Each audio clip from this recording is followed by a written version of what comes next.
Bonjour à tous, on se retrouve aujourd'hui pour un cours de statistique et pour apprendre à tracer un diagramme circulaire. Le diagramme circulaire, c'est le diagramme qui a la forme d'un camembert. Pour ça, on va se placer sur un petit exemple et on a demandé à des personnes est-ce qu'ils prennent régulièrement des photos à l'aide de leur téléphone. Alors, on voit par exemple que 36 personnes répondent tous les jours et que 6 personnes ne répondent jamais. Alors, première chose à faire, il faut savoir combien de personnes au total est-ce que l'on a interrogé, c'est-à-dire il faut déterminer l'effectif total. Donc on va additionner ces valeurs. Si vous additionnez ces valeurs, vous allez voir que l'on obtient 80. Donc 80 personnes, c'est le nombre total de personnes qui ont été interrogées. Maintenant, il va falloir, pour tracer le diagramme, déterminer des mesures d'angle. Alors, si je veux que tout soit pris, il faut qu'en fait j'ai fait un tour complet. Si un demi-tour c'est 180 degrés, un tour complet c'est 360 degrés. La première étape va être de remplir cette ligne ici et de retrouver, donc si 36 personnes sur 80, voir un peu quel angle est-ce que ça va nous donner. Bien pour ça, on va dire que le nombre de personnes et l'angle en question doivent être proportionnels. Ainsi, on va pouvoir compléter avec des relations de proportionnalité et on va pouvoir utiliser notamment le produit en croix.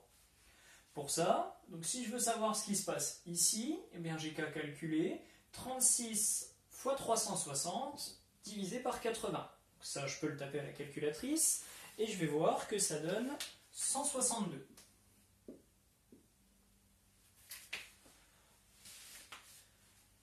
J'ai fait la partie la plus compliquée. Maintenant, place à l'aspect graphique. Pour ça, je vais avoir besoin d'une règle et d'un rapporteur. Alors, vous avez vu, j'ai déjà tracé un cercle. J'indique son centre pour ne pas perdre son centre. Je vais commencer ici en traçant un rayon de ce cercle.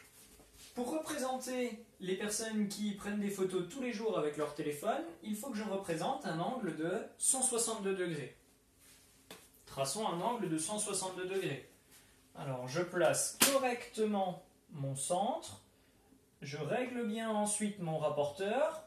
Alors, il y a deux zéros sur mon rapporteur, un ici et un à l'intérieur. Quel zéro ai-je utilisé? J'ai réglé avec le zéro qui était ici, donc je vais utiliser les graduations à l'intérieur. 162 degrés, 160 et 2, 162. Cette portion représente les gens qui prennent des photos tous les jours. Je vais maintenant représenter les personnes qui utilisent souvent leur téléphone pour prendre des photos, qui prennent souvent des photos. Pour ça, il va falloir que je fasse un angle, cette fois-ci, de 126 degrés. Je place mon rapporteur à la suite. Pour terminer, il me reste à faire un angle de 45 degrés et ensuite l'angle de 27 degrés apparaîtra.